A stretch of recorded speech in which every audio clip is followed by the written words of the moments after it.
Mga kababayan, Assalamualaikum warahmatullahi wabarakatuh. Madayaw, ug maayong adlaw kaninyong tanan. Magandang araw sa inyong lahat. Proverbs 19 verse 21 states, "Many are the plans in a person's heart, but it is the Lord's purpose that prevails." It took me 47 years to understand that my life was never meant to be only mine. Unlike others, I may not have been born to chase happiness. For a long time, I questioned the weight of responsibility to my family, to my country, and to everyone who called on me.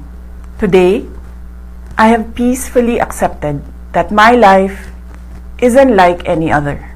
Sa unang mga buwan pa lang ng aming termino, nakita ko na ang kawalan ng katapatan ni Bongbong Marcos Jr.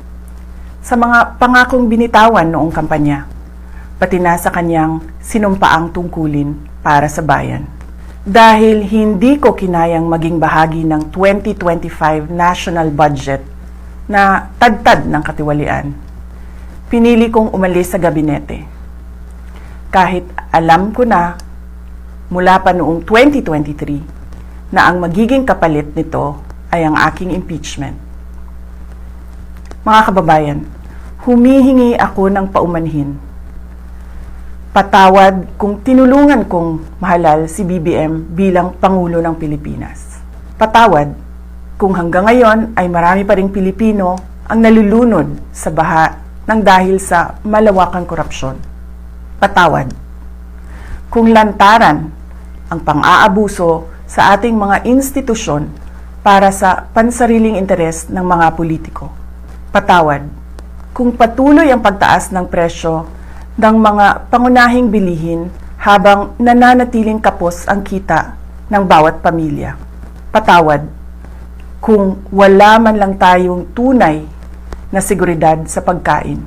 Patawad kung may mga nagkakasakit at binabawian bigla ng buhay dahil sa kakulangan ng maayos at epektibong healthcare system. Patawad kung ang mga dinadaanan ninyong kalsada, tulay at proyektong pinondohan ng taong bayan ay madalas masira. Patawad kung ang krimen, iligal na droga at terorismo ay tila unti-unti nang lumalapit sa pintuan ng ating mga tahanan. At patawad kung wala tayong malinaw at tunay na independent foreign policy, kung kaya't tila'y tayo'y naiipit sa tunggaliang namamagitan sa mga superpowers tulad ng China at Estados Unidos.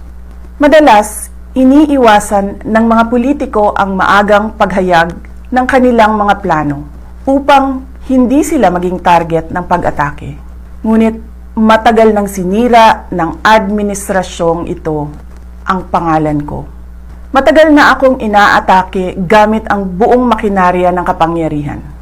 Mula sa mga scripted na investigasyon na ibinalot sa katagang in aid of legislation, sa pagkidnap ng aking ama, hanggang sa mga samut-saring paratang na pilit inuulit-ulit hanggang magmukhang totoo. Marahil ay matagal na rin akong hinatulan sa mata ng iilan. Hindi ako kailanman natakot sa pagsira nila ng pangalan ko. Ngunit may takot ako para sa ating mga anak. May takot ako para sa mga susunod na henerasyon. May takot ako para sa mga kababayan nating walang bahay sa ibang bansa, walang pangalawang pasaporte, walang ibang matatakbuhan kundi ang Pilipinas. Kahit ito'y patuloy na nalulugmok sa kahirapan. Na ako'y kahadlok nga, moabot ang adlaw nga dawato na lang nato ang kapobrehon isip kapalaran. Nga maanad na ta sa sayop, nga mawad-an na lang ta og paglaom. Ug labaw sa tanan, na ako'y kahadlok nga moabot ang adlaw nga wala na tay Pilipinas nga ikahatag sa atong mga anak. I cannot kneel before each and every Filipino to beg for forgiveness. Instead, I offer my life, my strength, and my future in the service of our nation. Mga kababayan, ibalik natin ang tapang at malasakit. Para sa Diyos, para sa bayan, at para sa bawat pamilyang Pilipino. Ako si Sara Duterte, tatakbo bilang Pangulo ng Pilipinas. Syukran.